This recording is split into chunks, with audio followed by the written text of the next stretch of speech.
Many of us imagine what it would be like to have a twin. So imagine working with one. Well, that's our topic today.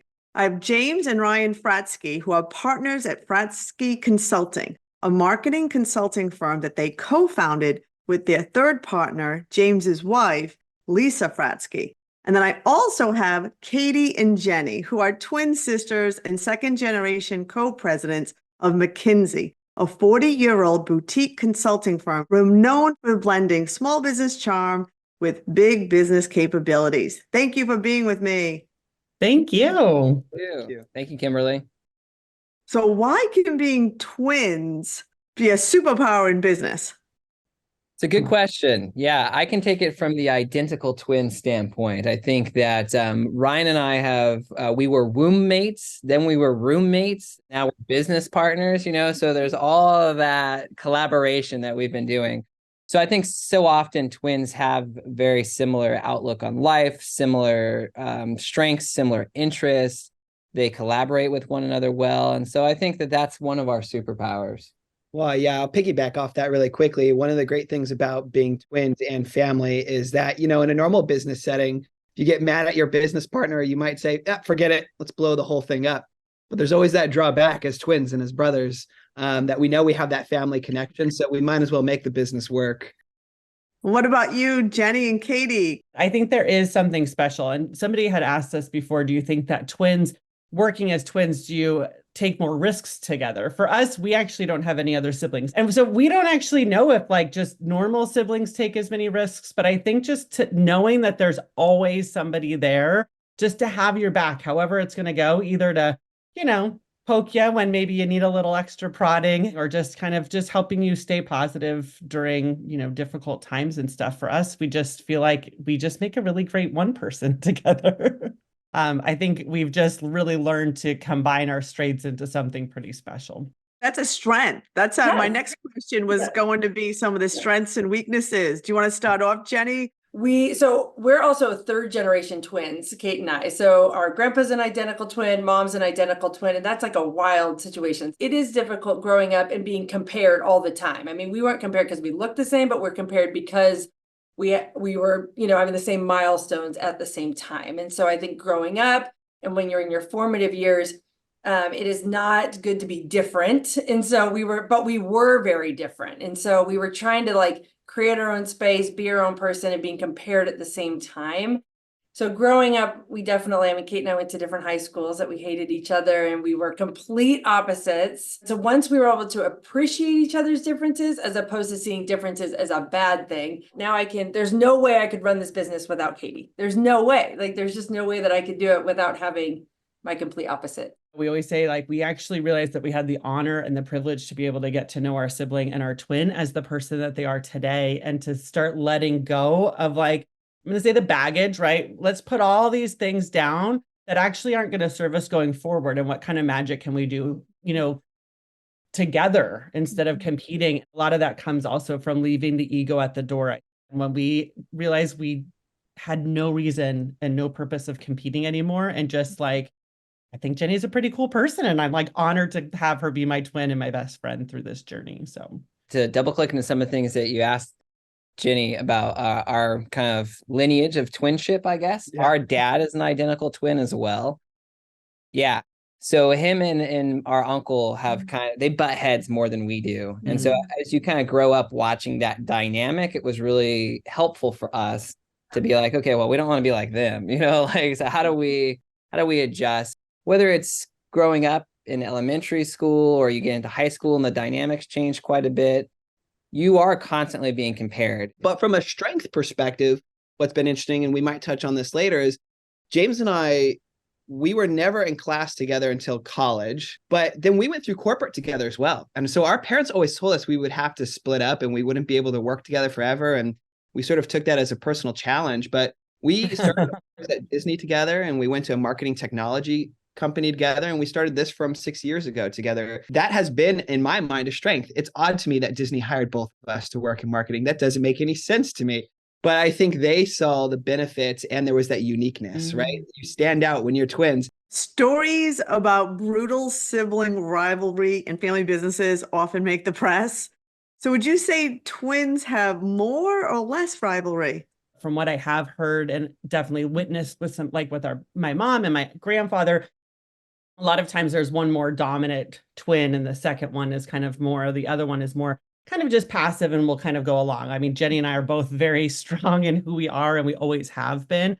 And like she said, we are very different people. And so for us, we actually really lucked out. A new high school opened in our community and Jenny took that opportunity to move to that school. And actually a ton of her new friends, like once she went over there, actually like had no idea that she had a twin and didn't know much about me. Because we weren't talking then. Because we weren't really talking then.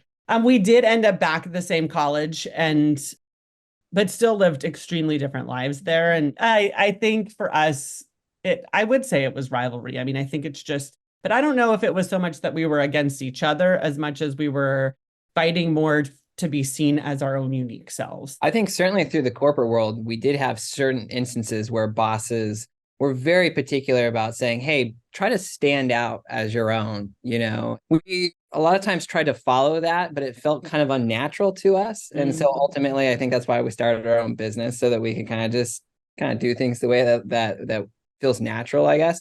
In so many ways, I want Ryan's success and I think he wants my success because we see so much of each other in one another.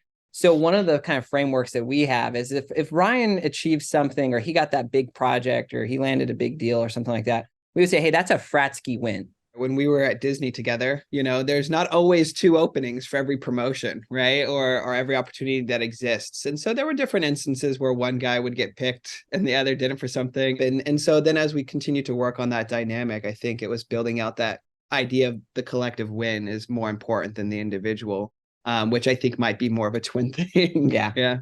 And so what advice do you have if you see a family with unhealthy levels of sibling rivalry? I think it's finding those mentors or finding those giants that you can stand on their shoulders and kind of see.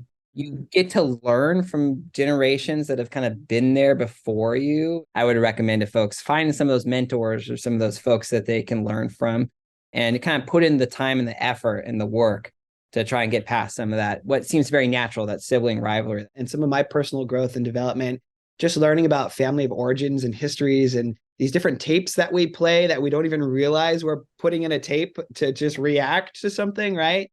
And so from a business dynamic, it is interesting because you have to sort of learn to check those things at the door and say, okay, can we allocate time later to talk about the interpersonal communication side of things, or what mom and dad used to do that you think I'm doing now, or, you know, or things like that, right? And so those are some of the challenges earlier on in the business that I think we came across more often. But as we've kind of done that work and been able to label things, I think those are the opportunities that we've had to grow on over the years. You know, I just think that also honoring each person to be able to come as themselves, of being careful not to label people as, you know, she's the outgoing one, she's the quiet one. And so like with my kids, I'm trying real hard not to do that. So I do think that when we're, you know, this rivalry and where we are is not putting labels on someone that they have to be, they're this twin, they're that twin. So then how do you come up with those counter identities of what that is? It's just kind of let the people be who they want to be. Then they're not competing for a role that maybe they don't want or trying to be. For a really long time, which I would think now I'd be like all about, I really struggled. What achievements are mine and mine alone? And that comes into just family business in general. And I've worked almost my whole professional career with my family. And so I do think that, you know, I guess a piece of advice is really understanding and taking time to actually pause when there starts to be some of this. And it is hard because to say, do we want to table this conversation for another time? I think it took me starting to say and really be comfortable starting to say, you know, I need some wins on my own. And I need to know because it's going to help me with my own confidence and me of feeling like I can understand my contributions. And when that started happening, then I felt like my family could support me differently and support me in the way that I needed to be supported. We were just at this retreat this weekend and they talked about actually communication is not the words that we're saying because each one of us is going to hear and understand what we're saying. Communication is all of the lived experiences that we're each individually bringing to the table and then how we're processing it and how we're going to move going forward. James and Ryan, I have to ask you, so you talked touched a little bit about working at other businesses together like Disney. Now you're leading your family business together. How do you ensure that your clients see it as a strength? What we tried to touch on is that we're a boutique firm, that you get to interact with partners that were family built and battle tested. I think that that's a really important thing that actually took us a while to look at as a strength. I think, when you're starting out and you're working with mid-size or enterprise level businesses, you kind of feel like you have to be something else and kind of maybe shy away from the family owned aspect of the business. And so we've really tried to lean into that fact of we are who we are. That is a strength. And that is one of the reasons why our clients want to work with us. We kind of jokingly say that when you're becoming a client, you're joining the Fratzke family. Katie and Jenny, you're not identical twins. Has this been similar for you? What are the unique challenges and opportunities you have as co-presidents?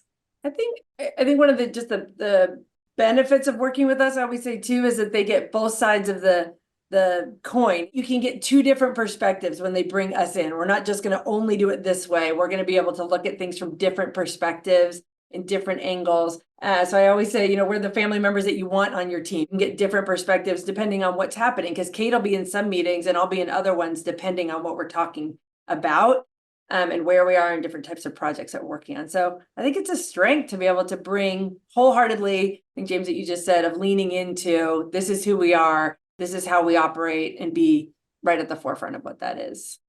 That sounds like a superpower. It sounds like you all went to different schools. I thought that was kind of interesting.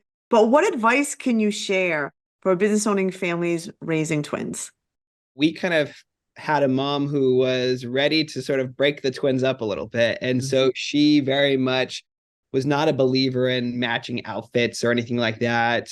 Very much like they're going to be in separate classes and things along those lines.